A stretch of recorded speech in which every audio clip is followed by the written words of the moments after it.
he said indoors, outdoor activities. Sometimes that's what happens. I do enjoy the outdoor activities with the family because I have 3 kids with well, I have 3 kids in general. Sometimes you just do more things with your children, and they're all autistic.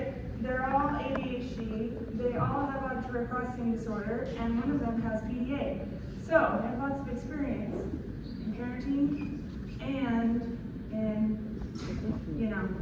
professional life. I have a podcast called Every Brain is Different where we talk about parenting strategies. And let's all give him a round of applause for saying dialectically. Okay, so what are we going to talk about today? First of all, who do we have here today? DSPs, raise your hands. Cool, nice. Intervention professionals, intervention specialists, independent providers, all those people. Nice. Case managers. Nice. Okay, who did I miss? I'm a music therapist, so no one ever says me. Social workers. Social workers, thank you. Yeah, anyone else? QIDP. I always forget that one. Thank you.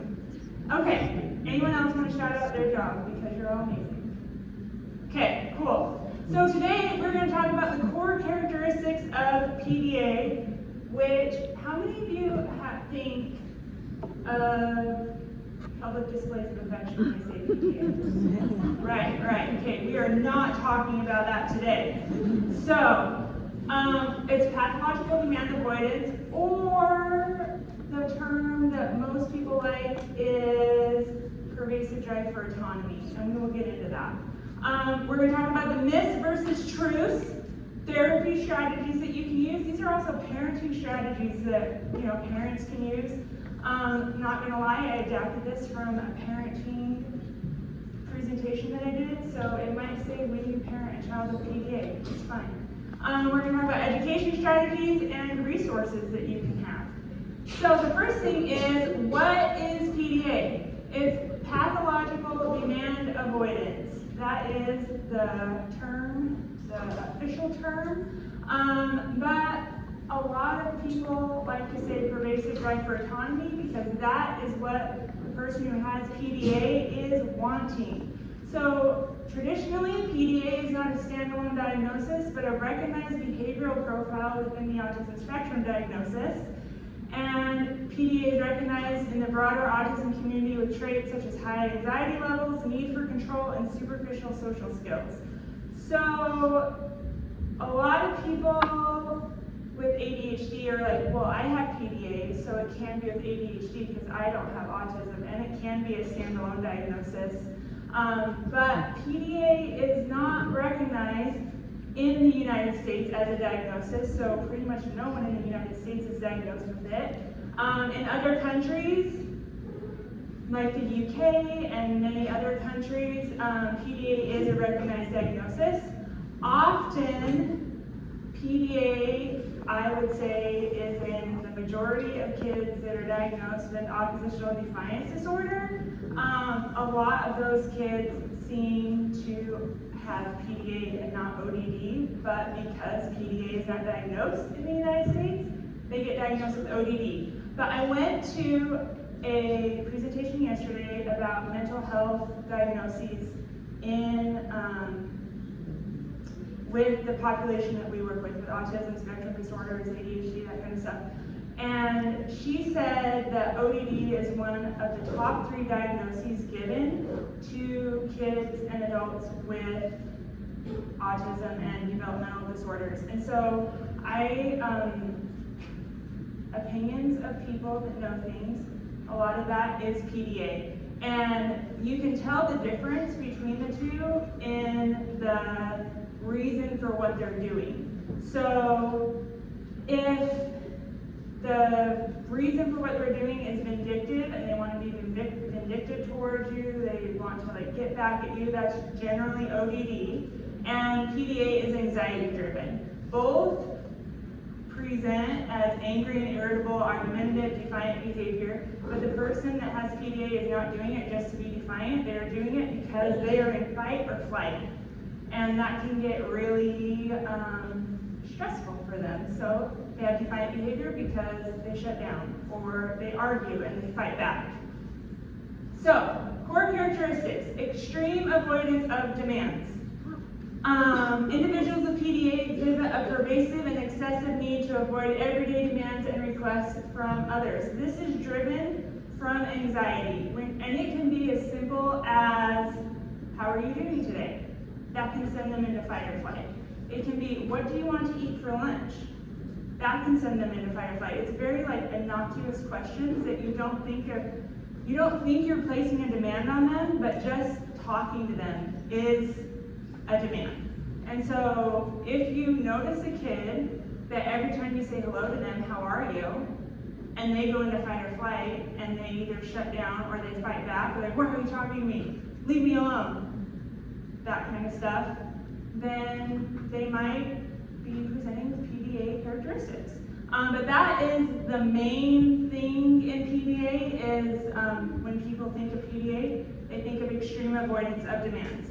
And so another characteristic is surface social ability. So despite difficulties in social interaction typical of autism spectrum disorders, individuals with PDA often display superficially good social skills because they are masking. Because of that anxiety, they're masking, they want to fit in, and they also need to control or manipulate social outcomes rather than genuine social engagement. They need to know what's going to happen. They need to know what they're going to be doing. They need to know what the other person is going to be doing, so they try and control the situation. It's not that they want to control it, it's that they need to. It's not something that they can control themselves, which is kind of funny. Oh, I was also going to say, these slides will be available for download, and I purposely put a lot of information on all of them, so you don't have to take notes if you don't want to, unless there's something not on this slide. I forgot to mention that. But, okay, the next thing is role-playing and social masking. So to avoid demands and fit into social situations, individuals with PDA may engage in role-playing or mimicry of behaviors they have observed in others. This social masking can make it challenging to identify their true difficulties and needs. For example, I know someone who every time a demand is placed on him, he goes into scripting. He goes into imitating things that he's seen where he knows the outcome. And so he'll start scripting a TV show, he'll start scripting movies that he's seen because he knows that outcome, and he knows that you're going to engage with him and talk about what he's talking about. So if there's something that makes him uncomfortable, he instantly starts scripting familiar scenarios. Or he'll start saying like, I do music therapy. And so he'll start saying like, play the drum, let's play the drum, let's play the drum, let's play the drum like this. And if I don't play the drum exactly like he wants it, then he goes into fight or flight because he needs to control that scenario. He's very uncomfortable in the scenario that I was presenting, and so then we go back to some of the things I'm going to talk about later about how we can work with kids with PDA. So, lability of mood. So mood swings and emotional variability are very common in individuals with PDA. They may experience rapid changes in emotions from extreme anxiety and distress to moments of calm or apparent happiness, often in response to perceived demands or changes in routine. So, I have a son, he has PDA.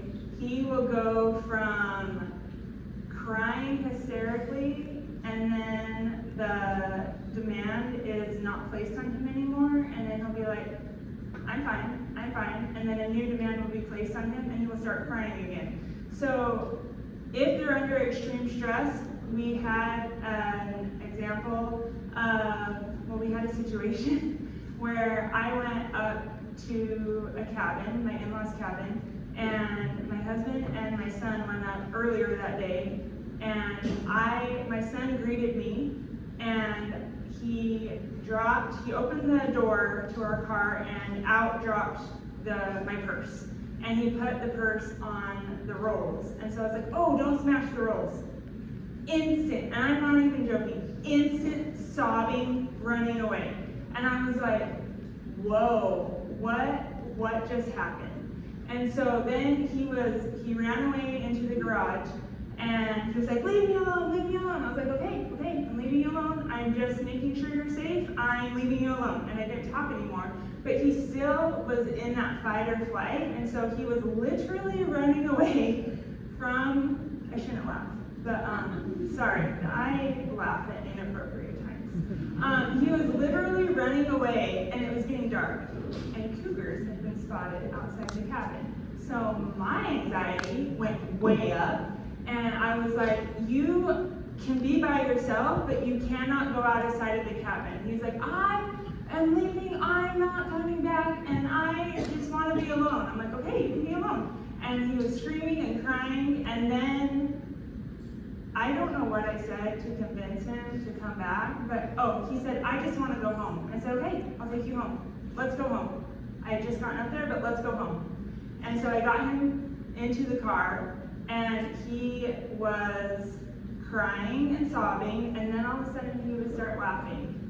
And then he would start crying again, and then he would start laughing. And so it was just this back and forth because he was in extreme stress. And that was set off by me saying, don't put my purse on the rolls. And I wasn't yelling at him or anything like that. I just said, don't put my purse on the rolls, it will smash them. And so that's just an example of like a small thing that might trigger these moods where you're like, why is this kid freaking out like this? Like I didn't even do anything. So just little things like that. Okay, comfort in fantasy and imagination. Many individuals with PDA find solace and comfort in fantasy worlds, imagination, or creating elaborate stories and scenarios.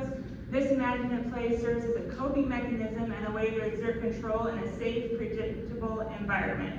So if you have, Sorry, before we move on there, I just wanted to ask you, since PDA isn't completely recognized here, do you feel like individuals with autism often get the diagnosis of bipolar due to, like if they have PDA, due to these mood swings? Because I see that a lot where they have a diagnosis of bipolar, but they also have a diagnosis of autism. She asked if children who get diagnosed with autism often get diagnosed with bipolar disorder because they have these shifting moods. I will say I don't know the research on that. I have no idea.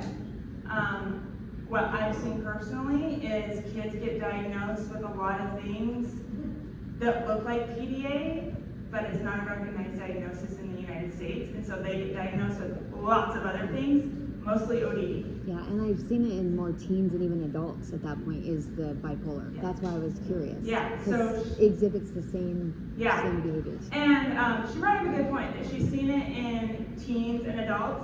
PDA doesn't go away, just like autism doesn't go away, ADHD doesn't go away when you hit adulthood, when you hit teens. It doesn't go away. So you might see adults that they're gonna go do something, and then you say, hey, will you do that? And they're like, nope, not doing it. And they don't know why. They're just like, I can't do that, because you paid them a demand, and now they're anxious about it, and so they can't do it. So it's just interesting to think about that it does not go away in adulthood. So think of that when you're working with, if you work with adults too.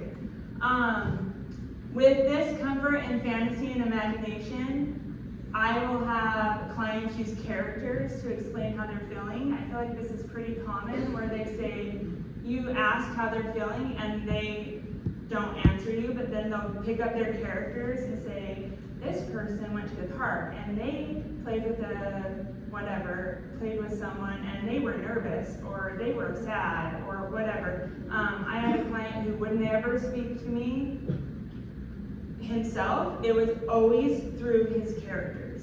And then we worked together, and eventually he's talking to everybody now, and he's fine with that. But you have to meet them where they are.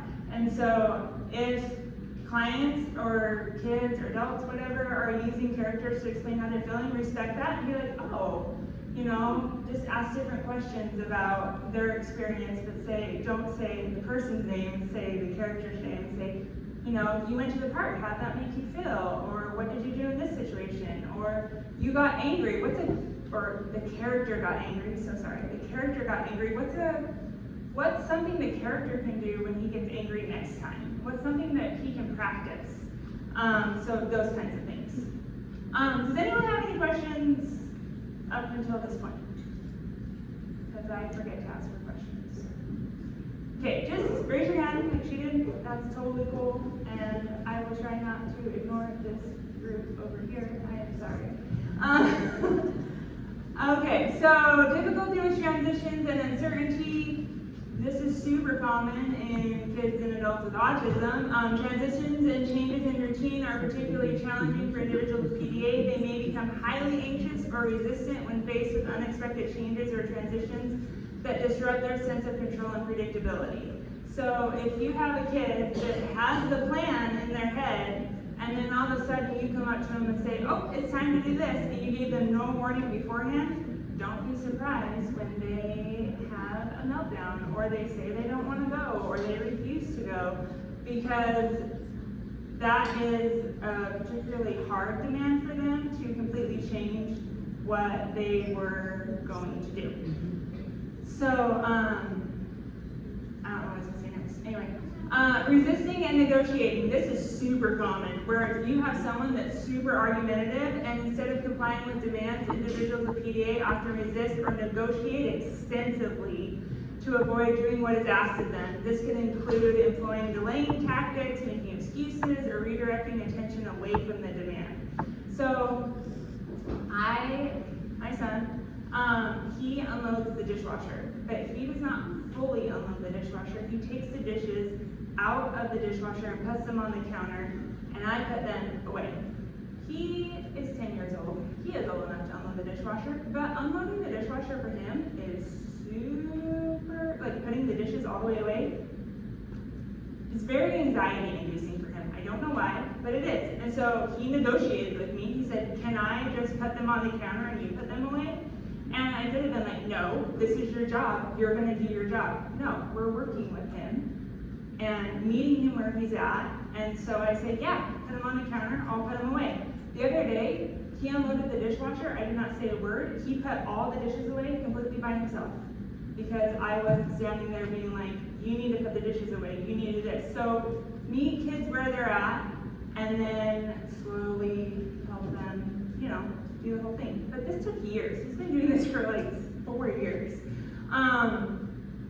And then, you know, they might make excuses like, oh, I'll do that, or delaying, like, I have to do this right now, I'll do that later, I have to do this other thing, oh, I have to go do my homework, if they, I don't know, other different things.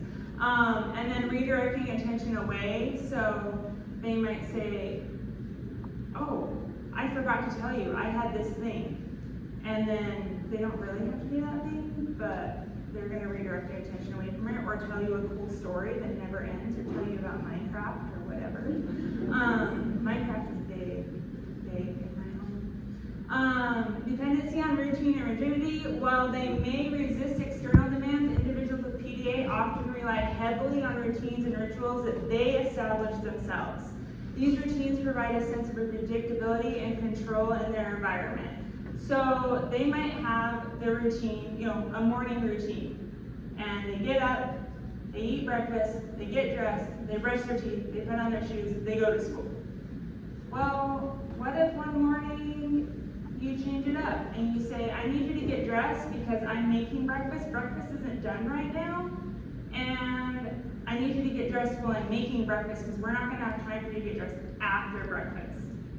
Don't be surprised when they have a meltdown, or they argue with you, or they negotiate with you, or whatever, because you're interrupting their routine. And this goes also, a lot of neurodivergent people don't form habits, and so they form routines, and if you interrupt that routine, then they don't know what to do next. So you know, they get up, you tell them to get dressed while you're making breakfast, and then they don't know what comes after breakfast because they have that routine of what they've been doing over and over and over again, and now it's been interrupted. So they have the anxiety of interruptions, then they have the anxiety of not knowing what to do, and then you might get mad at them for not doing what they're supposed to be doing, and it just spirals. And then this could be as simple as doing a different route in your car. when you're driving them somewhere, you know, there's a wreck somewhere, so you have to take a different street. That can send them into fight or flight because they don't know where you're going. They don't know the turns that you're making. And I don't know about your clients, but when I was doing behavior intervention, my clients knew the exact roads that we took. They told me how to get to their house. They told me how to get to where we were going, and they knew exactly where we were going. And if we didn't take the exact roads, they'd be like, "Where are we going? Why are you taking that road? What's going on?" They're having anxiety, and then that just builds on each other. And then a different expected outcome. So let's say they go to the dentist and they get a prize at the end of the dental trip. At my dentist's office, you get to put your name, at my kid's dentist's office, you get to put your name in a drawing if you don't have any cavities. Well, last time we went, my other son had cavities, so he didn't get to put his name in the drawing. That can cause someone to go into fight or flight because they're used to putting their name into the drawing, and then it's a different outcome. And so they were expecting to go to the dentist, do their dental visit, put their name in the drawing, maybe they get to win a big prize, and then this time they don't. And so that will send them into fight or flight. Contextual variability. So the presentation of PDA behaviors can vary significantly depending on the context and individuals involved, obviously. What may appear as compliance or sociability in one situation can be understood as avoidance or manipulation in another, making it challenging to interpret behaviors consistently. So kids with PDA, kids in general, can be very variable. They do different things for different reasons at different times. So it is hard to understand sometimes, like, the reason for the behavior, but as you watch them more, patterns typically tend to manifest themselves. But yeah, just be aware of, I mean, you're all professionals, you know, like, look what's happening before, what's happening during, what's happening after. And that way you can help them and understand what characteristics they're exhibiting if it's PDA related. I actually wrote it.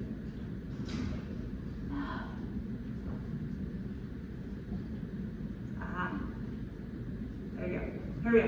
Here, okay, does anyone have any questions about the core characteristics? Because we're moving on to the myths and truths. Yes? I guess it's not really about core characteristics. It's more in other countries, as you said, in America, PDA is not recognized as a schedule. In other countries, do they consider it to occur, like, I guess, what does it entail when it occurs on its own? Like, it doesn't have to be just autism, right? To my knowledge, it is only diagnosed when you have an autism diagnosis and it's diagnosed with autism. Yeah, in other countries. That could have changed since the last time I read about it, but to my knowledge, that is what it is. There's people, like, anecdotally who are like, hey, I exhibit these traits. I don't have autism. Maybe they do have autism and they just don't know. I don't know. So, yeah, any other questions? That's a good question. Yeah. There are some select psychiatrists and psychologists in the United States that will diagnose PDA, but they're very few and far between.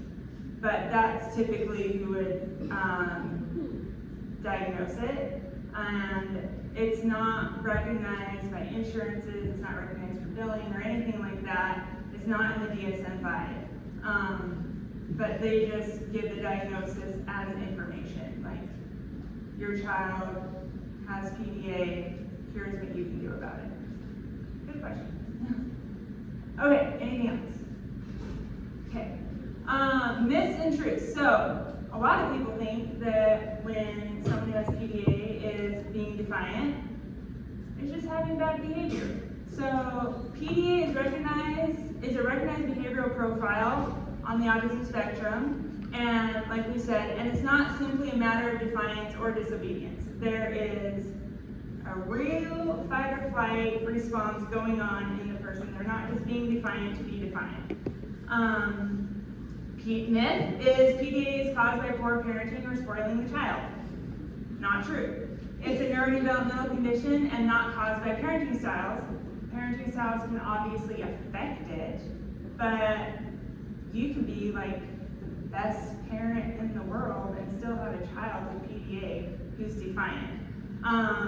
So children with PDA have difficulties with social communication and interaction that are inherent to the condition. Definitely, it can be affected by parenting, but it's not caused by poor parenting.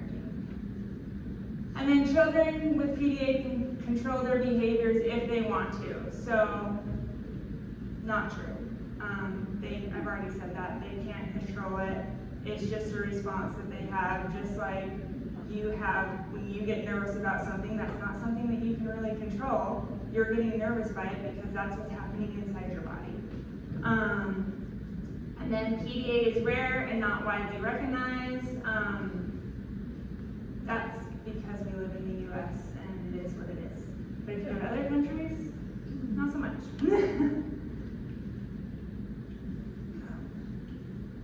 Okay, and children with PDA cannot form meaningful relationships. With appropriate support and understanding, children with PDA can develop meaningful relationships. They may struggle with social interactions, initially due to anxiety, but can benefit from structured and supported environments. I'm going to tell you a story about my daughter. She would go to the park, and she would not play with other kids. It was so anxiety-inducing that she was just like, nope, not doing it.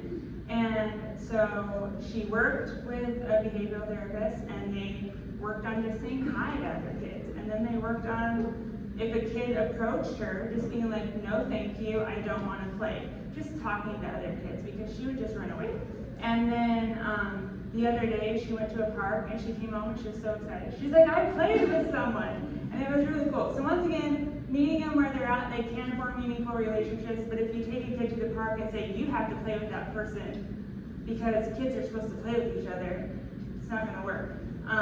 Someone tried that with my middle son, and he fell on the ground. I literally thought he was having a seizure, because he has epilepsy, and he fell on the ground and pretended he was dead. And I was like, what just happened? He was like, people won't bother you if they think you're dead. And so that was his fight or flight reaction. Like, he just fell down and he was dead. So yeah, that was funny. But we talked about it, and we worked with him too, and now he's able to also approach people on the playground and play with them and not just fall on the ground. And then PDA is not treatable or manageable. While there is no cure for PDA, early diagnosis and appropriate interventions such as behavioral strategies, sensory accommodations, and therapeutic support can significantly improve quality of life and reduce demand avoidance behaviors. So if you teach them coping skills, if you teach them what to do, when a demand is placed on them, then that can help them, just like all the other things that we're working on. Okay, any questions before we go into therapy strategies? Okay, this is the #1 strategy that you will hear for PDA. Low demand parenting in PDA involves minimizing direct demands and instead offering choices and using indirect language to suggest activities. This approach aims to reduce the child's anxiety and resistance by empowering them to feel more in control. It emphasizes flexibility, patience, and empathy to navigate daily interactions effectively while building trust and understanding. That's the most important thing, to build trust and understanding. Low demand parenting might look like them not having chores for a while. It might look like unschooling, because when you're in the school environment, this is super common with kids with PDA. They do not thrive in public school, in the public school setting, because there are so many demands placed on them. And not only is it academic demands, but it's social demands. And so they are working on their social skills while they're working on their academic skills, and it's just too many demands. And so then that sends them into burnout. And so they come home and they're angry all the time and they're defiant all the time. And you're like, what is going on with my child? Well, they're in burnout because they've had demands placed on them all day long. And so a lot of parents choose to homeschool or unschool, and that works for them, so that the kid can work on social skills in one setting, academic skills in another setting. You still work on those things, but they're not together at the same time. And this might also look like in 3rd grade, my son had a teacher who said, "I will win all power struggles." And I was like, whoa, whoa, whoa, that is not how we roll, because you shouldn't be in power struggles with kids. And she was like, she didn't say I place demands, but basically she says, what I say goes, and the kid's gonna do it, and I will win all power struggles. That did not work for my son. And credit to this teacher, she took a PDA training, and she started to do like low demand stuff, trying to get a relationship with my son. But it was a little too late, and my son had decided that he didn't like her, she was a bad person, and he wasn't gonna do anything for her. And so he would do like these defiant things that would get him kicked out of school, but not hurt anybody. And so he one day I got a call from the school and said, "Your son's kicking a can in the corner of the room." I said, "Okay, what do you want me to do?" "Well, you need to come pick him up, he's being suspended for the day." Cool. So he would do things that would get him suspended for the day, but not completely hurt anyone or really do anything. My favorite one was he tipped over the desk very gently. The teacher said it was the most respectful tipping over of a desk she's ever seen. And then he proceeded to tap dance on the desk. And that made, these kids will do things to get them out of the situation. A demand was placed on him, and that's how he knew to get out of the situation. And he tap danced on the desk. Well, they didn't know what was going to happen. They didn't know if he was going to start being aggressive, so they had to empty the whole room. And then they had to call me. I had to come get him, and I took him home for the day. And so he learned very quickly, if the teacher places a demand on me that I don't like, I can do one of these things and get pulled out of school. And so the goal is to reduce the demands on the kid so that they don't go into fight or flight. So over the summer, he should have been in summer school because he was behind academically. Shocking, because he was never in school. And we basically let him do what he wanted for a while, and then we slowly reintroduced demands because he was in such burnout that he was just angry all the time and defiant all the time. And then once he wasn't in school anymore, and then once he came home and he didn't have all those demands placed on him, he was happy again, and he was like, "Oh, can I help you with that?" He was offering to help because he wasn't in fight or flight all the time.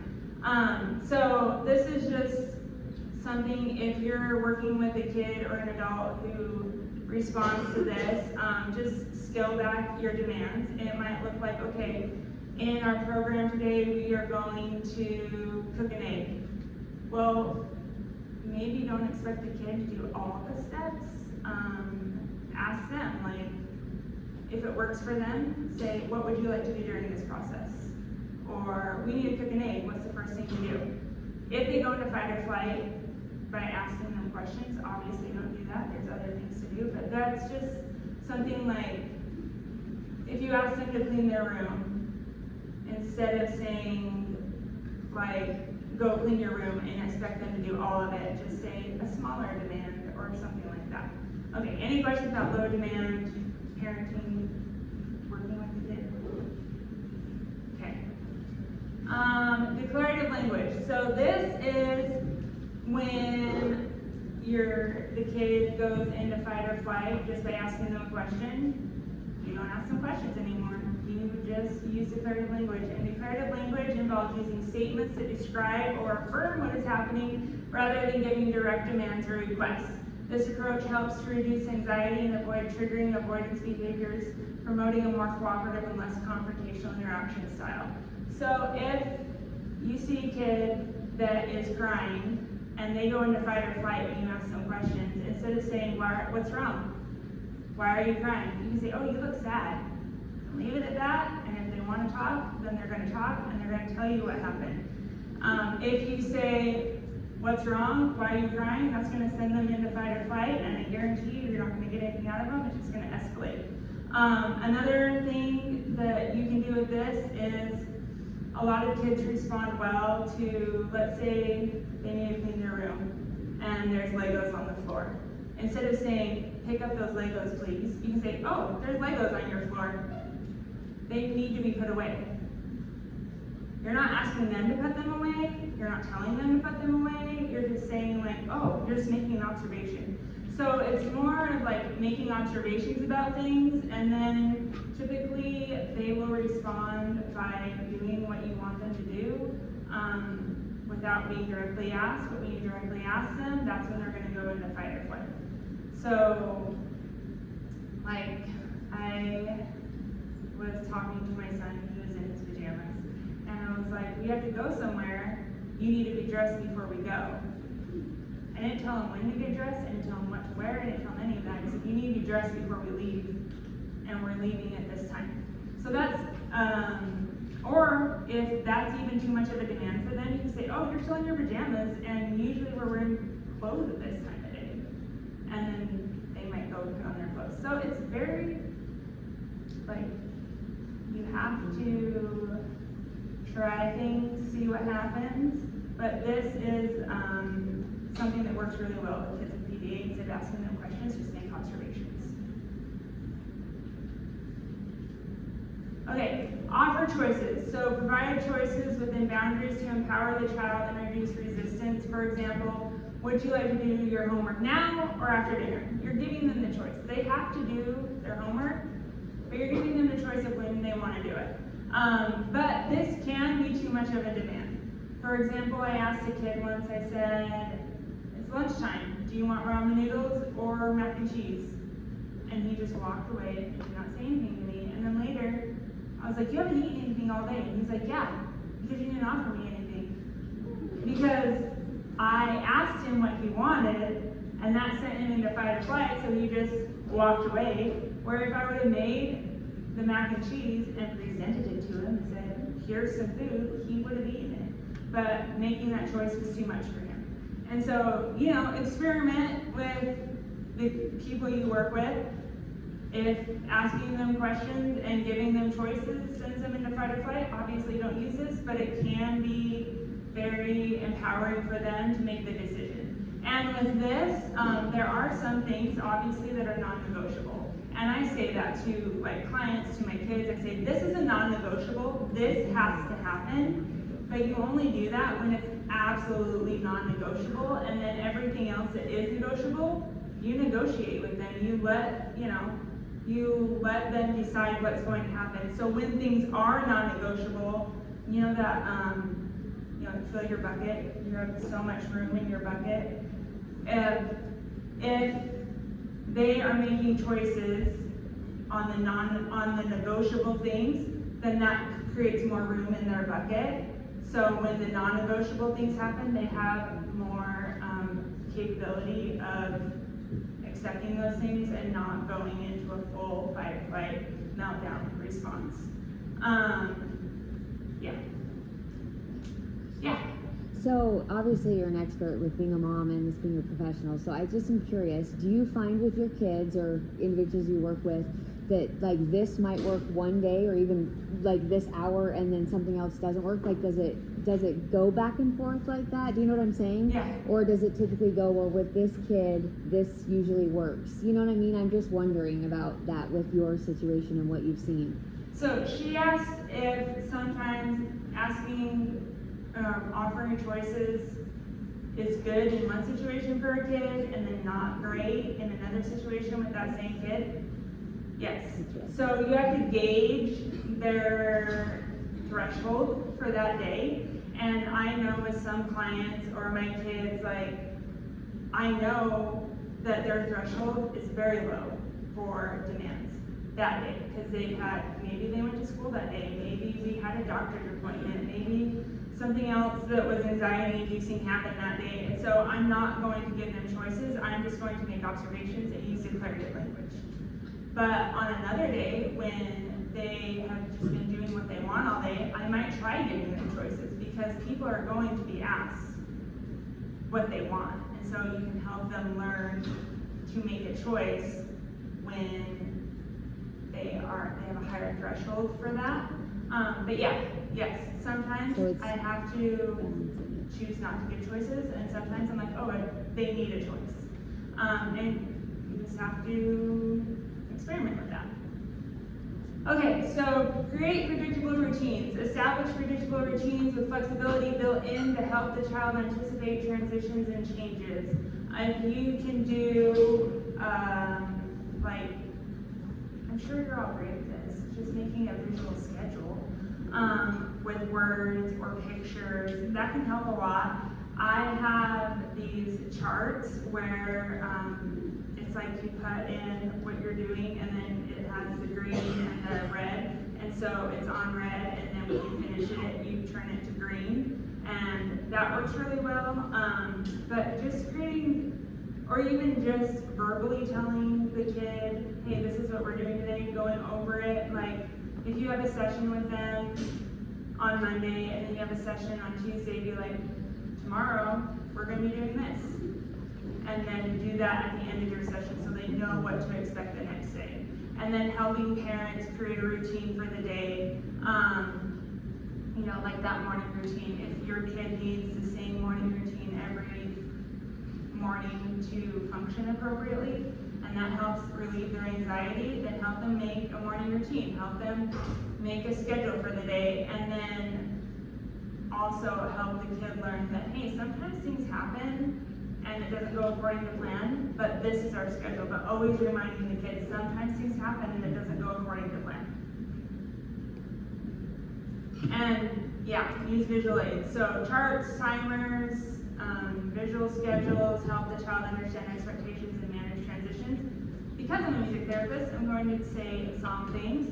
If the kids you're working with, I've had kids that when I put a timer on, it gives them extreme anxiety. They cannot handle timers. So I put on a song, and I say at the end of the song, we're gonna do this. When this song is over, we're gonna do this. And I give them that space to just listen to the song or do whatever they wanna do for the song, and then at the end of it, we go on with our day. It can also serve as a good transition thing, where you say, when you hear this sound or you hear this song, it's time to transition to the next activity. So that's not you saying, okay, it's time to do this, because that's seen as a demand. But if the song comes on, it just triggers their brain to be like, oh, it's time to move on. And you can use that if charts or timers or schedules don't work for them. Or you can use it in addition to the schedule, like, you know, you do one thing, and then when they hear this sound, it's time to move on to the next thing, and then you take that off, and then it's time to go to the next thing. I worked at a school for kids with disabilities when I was doing my internship, and this one classroom, I love them because their class really struggled with cleaning up, and so they would put on the Shake It song, you know, shake, shake, shake, shake, shake it. Anyway, and that song, every time that song came on, they knew that it was time to clean up. The teachers didn't have to say a word. They just knew it was time to clean up.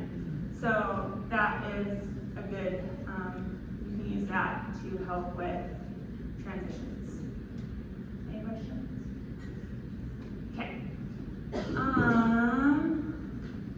And, okay, I said the low demand parenting, therapizing is the most important thing, but honestly, avoiding power struggles, that is your main goal, because if you get in a power struggle with someone, you're not gonna win, nobody wins, and you might like get them to do something, but that's gonna damage the relationship. So minimize demands and negotiate when possible to avoid escalating conflicts. Use indirect language to suggest rather than command. So if you see a kid that's escalating, you can say, oh, I see that you're getting upset. Maybe you can go do this thing, deep breathing, whatever, go for a walk, whatever. Or if that's too much of a demand for them, you can say, I'm getting upset, I'm escalating, I'm, like feeling anger or whatever, I'm going to deep breathe. You can do it with me if you want to, and just model that for them instead of demanding that they do it. You say, I'm going to do it, you can do it with me if you want to. And then build trusting relationships. So foster a trusting relationship with the child based on empathy, understanding, and respect for their need for control. So this is doing things that the child likes just because they like them. Like basically is building rapport and just building a trusting relationship with them that they know if something happens, if they go into fight or flight, you're going to be there for them. You're going to be able to help them and get them through that time. If every time they go into fight or flight and you say, stop crying, what are you doing? Stop doing that. What's wrong? Why are you doing that? They're not going to have a trusting relationship with you. Okay, and then provide emotional support. So help the child manage anxiety and frustration by teaching relaxation techniques, providing a safe space, and validating their feelings. So you look sad, you look happy. That's validating their feelings.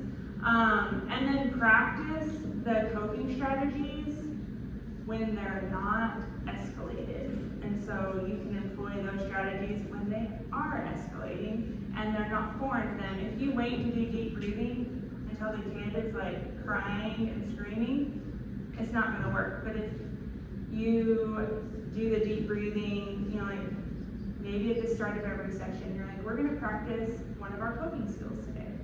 And you practice that. With one of my clients in music therapy, we went through the SPOT books. Does anyone know the SPOT emotion books by Diane Albert?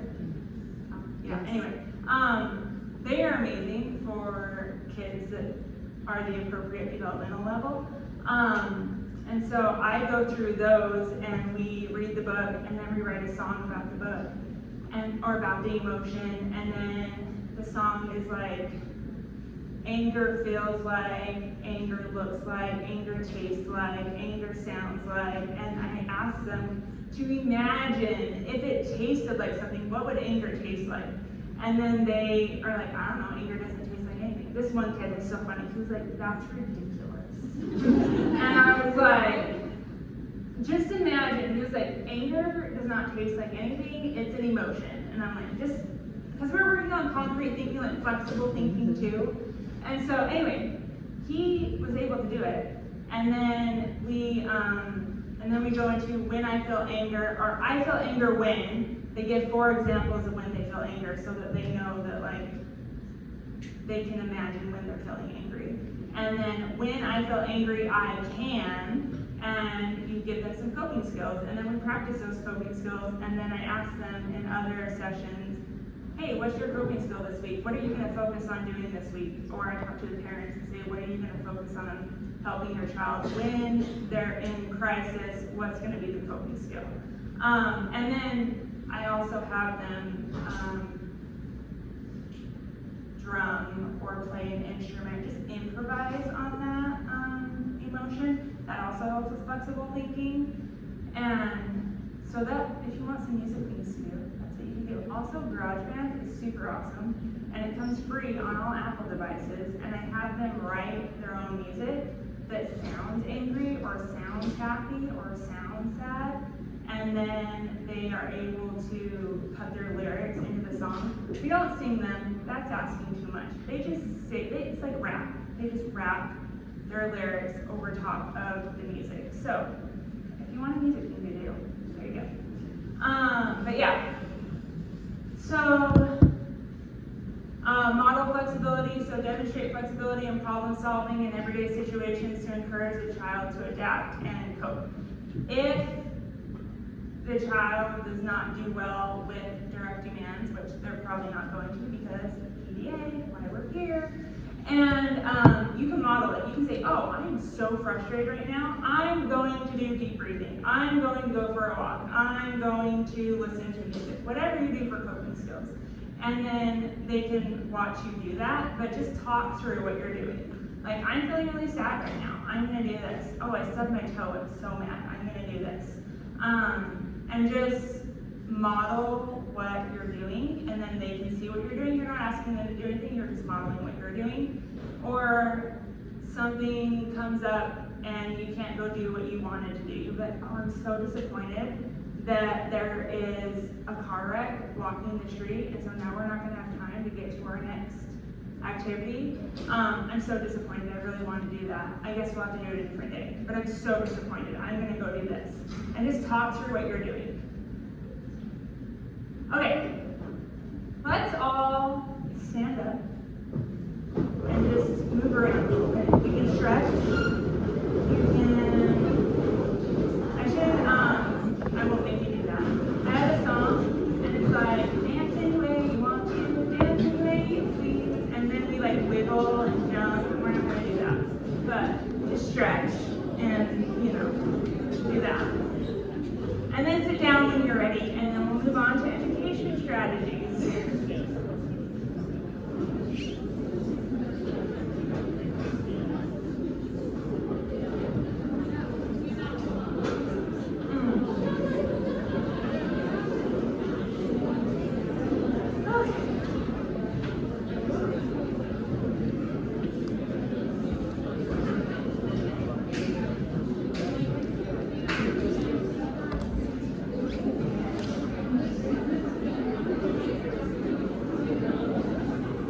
Before we move on to education strategies, I just had someone bring up a very good point about parenting styles. So, low demand parenting is often seen as permissive parenting. Can anyone tell me what permissive parenting is, or what the different parenting styles are? Anyone? What? Yeah, permissive is just let them do what they want to do. Authoritarian parenting is like you will do it. Yeah, I like that. Just you will do what I say when I say because I'm the boss. We want to be somewhere in the middle, and that goes for therapists too. Like I've seen therapists who just their kid, yeah.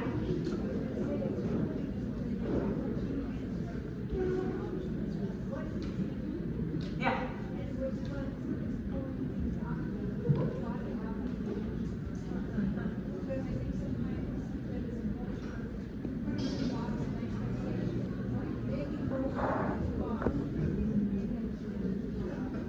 Yeah, I like that. So she just said they can have, you put them in a box, and they can grow out of that box, but you have to give them tools to grow out of the box. And so I've seen therapists who are very permissive, and they're just like, whatever you want to do, as long as you don't have a meltdown, I'm cool. Don't be that therapist.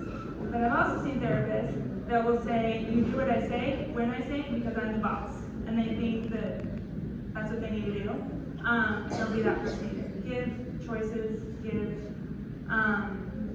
just be in the middle of that. That's kind of what low demand parenting is.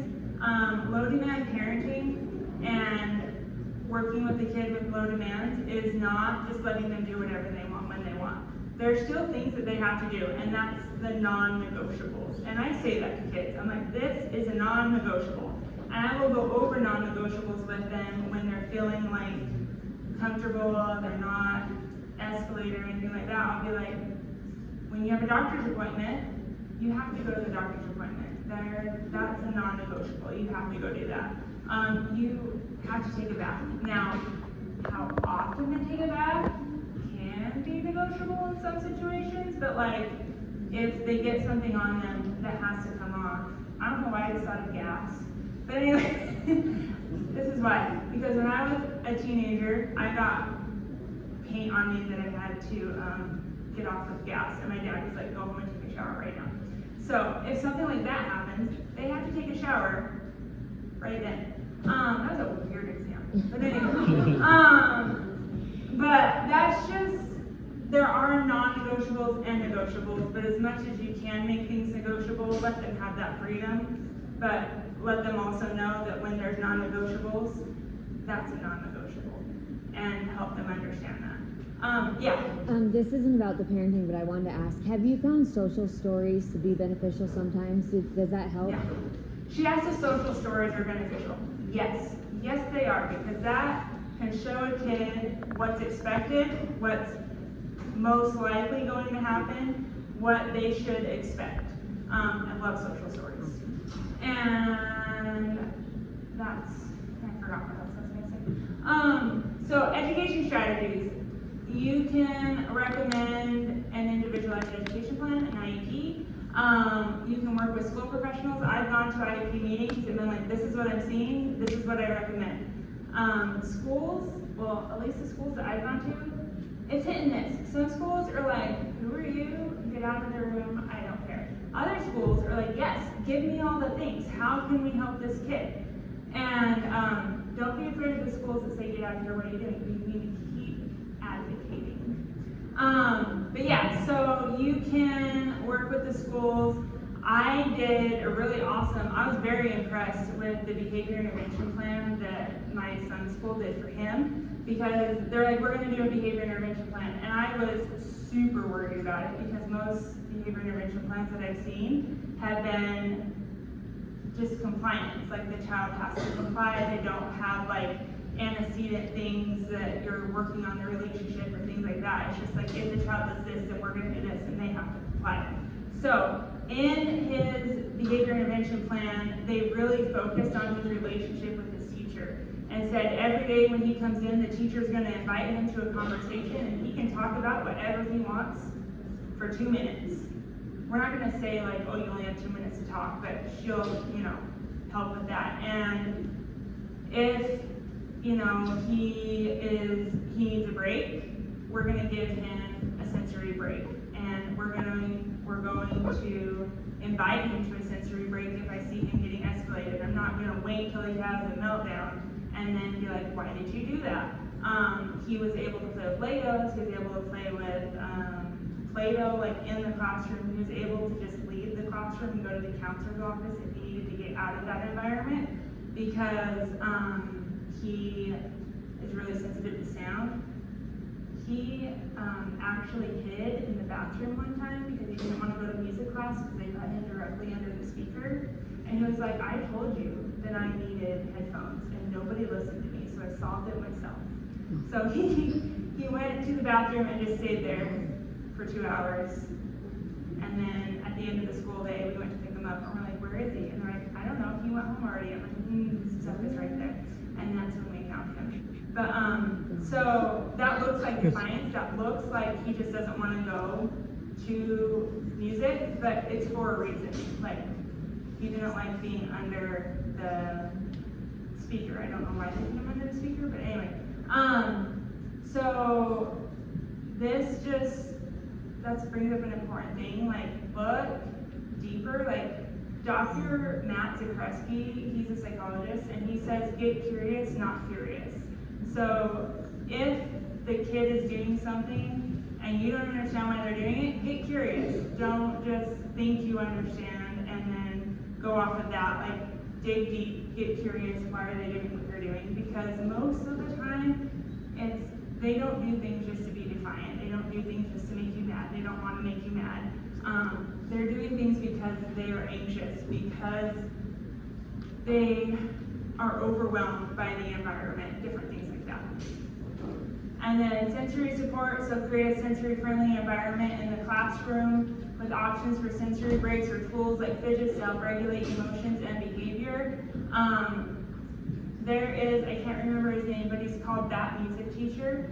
And when he was teaching, he's no longer a teacher, he works with teachers now. But when he was teaching music class, he would put sensory tools in the back of his room and just said, if anyone needs these, come get them.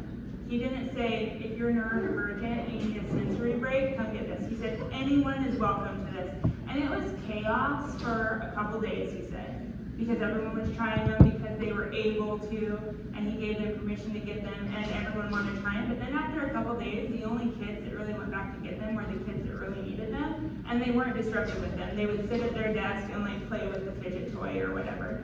So a lot of kids, if you say like, oh, you can have this, but you're singling them out, they might have that fight or flight response and get anxiety about it. And so you can give sensory support in a way that includes everyone. And just because you're neurotypical doesn't mean you don't need sensory support. So Yeah, so that's something that you can create or suggest to the school if you're working with a kid who needs sensory support, like, hey, maybe we can do this. Collaborate with teachers, so educate teachers and school staff about PDA, its challenges, and effective strategies to support the child's learning and social interactions. A great resource is PDA North America, and this was the training that my son's school took. They do a monthly training, a free monthly training that just talks about what PDA is, how to work with kids with PDA, and they found it really beneficial. So you can look at, and they have tons of other resources, but PDA North America is a fantastic resource to have teachers learn more about it. And then peer support and social skills, facilitate opportunities for the child to develop social skills through structured peer interactions, role playing, or social stories.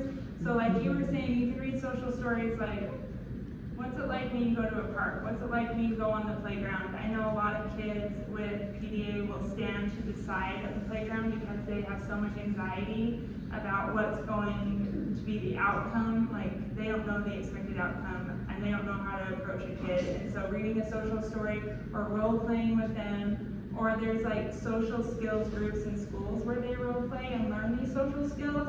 So that can be a suggestion for to be on their IEP. Okay, and then we talked about behavioral support plans. A behavioral support plan is just an action plan for what you're going to do before to prevent the maladaptive behavior from happening, and then what you're going to do after it happens. So the goal is always prevention, but if a meltdown happens, what are you going to do after to support that kid and not shame them further, like, and make them feel worse than they already do?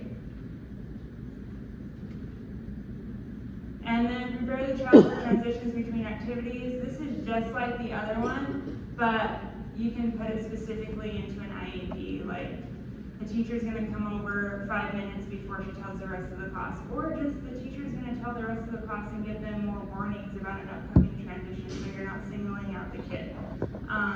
But give advance notice to reduce anxiety and resistance.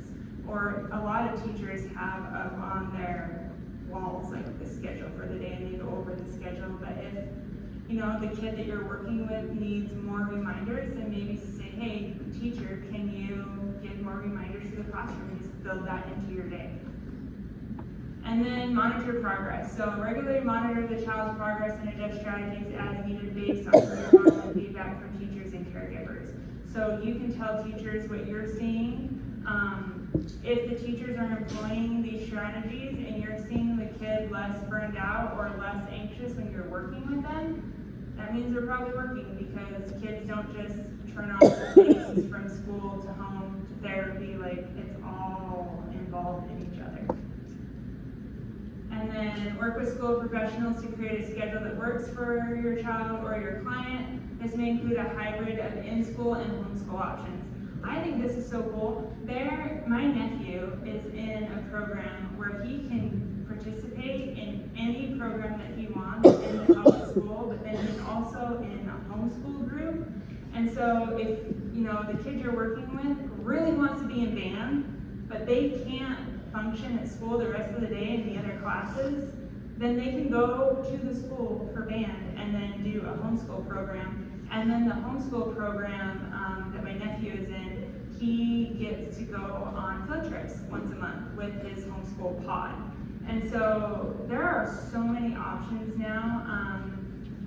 If you're working with a client who, you know, like their parents want to do homeschool, but they don't know how to do it, or they're confused, Karen Casso is a fantastic resource. She is not in here. I have resources at the end of this, but she does homeschool and she has like a whole curriculum and program and helps parents. So that's a good resource, or just talking to the school district and saying, hey, we want to do a hybrid program, or we're going to be completely homeschooled. There's so many options now where I feel like back in the day, it was either you were homeschooled or you were in public school, but there was no crossing. But now there is, and so there's so many options. Okay, so speaking of support and resources, PD North America America has many different support groups. So if you're working with a kid who has PDA and maybe their parents are looking for a support group, I do the new to PDA support for parents. I facilitate that group. But there's like parents maintaining self-care. So if parents are really burned out, that's a great support group for them to go to know how they can get the support that they need so that they can be there for their kids. Parents of late diagnosed PDA teens, self-care for single parents, couple support. There's like 30 different groups, I think. You can just go on their website to see them. And then these are just Facebook groups that you can suggest. If there's people in other states, like Idaho Autism Moms, if you are working with parents or you are a parent of a kid with PDA or autism, that is my #1 suggestion if you live in the Treasure Valley. It is so supportive and just has really good resources that they can suggest. And then these are some other groups, like I put Utah Autism Supports on there, just in different states, there's something like Idaho Autism Moms. You just search your state and autism is something that's gonna come up. So yeah, Facebook groups can be a good support and resource. And then I'm gonna plug my own podcast because I can. It's Every Brain is Different. We have quite a few episodes about PDA. I interviewed Diane Gold, who is the founder of PDA North America. And then we've done some other ones, just me and my co-host. Uniquely Human is a really good podcast if you're wanting to get into like the neurodivergent world. And then Navigating PDA in America is super awesome. That's by Ruth Fiddler and Diane Gold. They talk about what it's like in America specifically, which is super awesome because all the other books about PDA are from other countries. And so, but Pathological Demand Avoidance Syndrome in Children by Ruth Fiddler, and there's like a bunch of other people I don't want to list. That book is really good just to understand PDA. And then PDA North America has a bunch of different webinars. Some are free, some you have to pay for, but if you want to dig deeper into PDA, I would suggest those. And yeah, we are early, yes. So, anyone have any questions? Or you come and talk to me after? Yeah.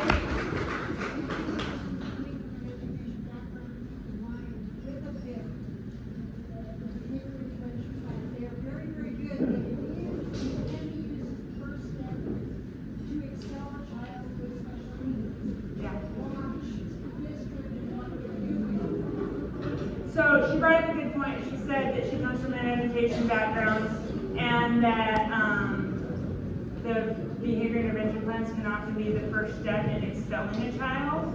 And so just look for the motivation of the school district in why they're doing what they're doing. Great. Thank you. Thank you. Thank you. Yeah.